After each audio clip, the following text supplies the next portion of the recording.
Have you ever wondered why it's tough to stay positive? By the way, this is the audience participation part, huh? You know, you would think someone like myself, who'd been standing up in front of audiences since he was 22 years old, giving the message that happiness is your choice, you'd think I'd have gotten it by now, wouldn't you? How wouldn't you? I struggle every day. Wow. Struggle. No, every day. Every day. And there's nobody on the planet that's heard this stuff as much as me. Because every time I give a speech, I got to listen to it. So I started doing some research. I started doing some studying. I started to say, you know, there's got to be a reason why it's tough to stay positive. And there is. It's called the reticular activating system. How many have ever heard of the reticular activating system? Great! It's about the size of a $50, for those of you who remember what a $50 is. It resides in the back of your skull, and it forces you to focus on what has changed, what is different, what do we need to survive. Let me give you an example. You put a child on a kitchen floor, what does the child find? Crumbs, dirt, cat food, Cheerios. The child will look at the floor, and the child's attention, the child's self-motivation goes towards what doesn't fit the pattern. Everybody try right now. Just look to the floor.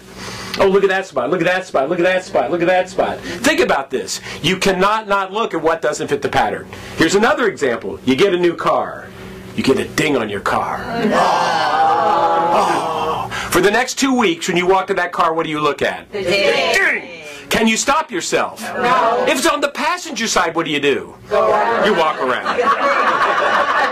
You will call strangers out of the parking lot to ruminate with you over this thing. I just got this car 2 weeks ago. I think all new cars should come pre-dinged as a service from the dealer. Oh, here it is. Get over it. Or how about this? You get an outfit, and you're looking good. And you get a little spot on your outfit. I mean, it's a little spot. You don't wear clothes with spots on it, do you? You have a Tide stick in your purse, don't you? Yeah! Look at this. See, I got a spot. Look at that spot. Oh, it's a spot. I'm going to hold it in the light so I can see it better. It's called the reticular activating system. And when we were hunter-gatherers, a lot longer we were farmers, our job was to look at the woods. If the woods would change, it could be food or... enemy.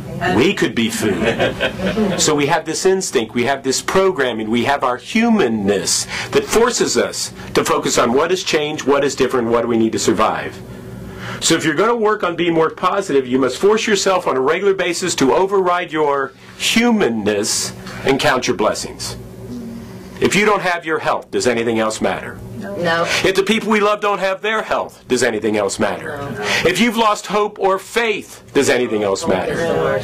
There's a French philosopher who said, we are not human beings that have spiritual experiences. He said, we're spiritual beings, and we're just having a human experience. Thanks.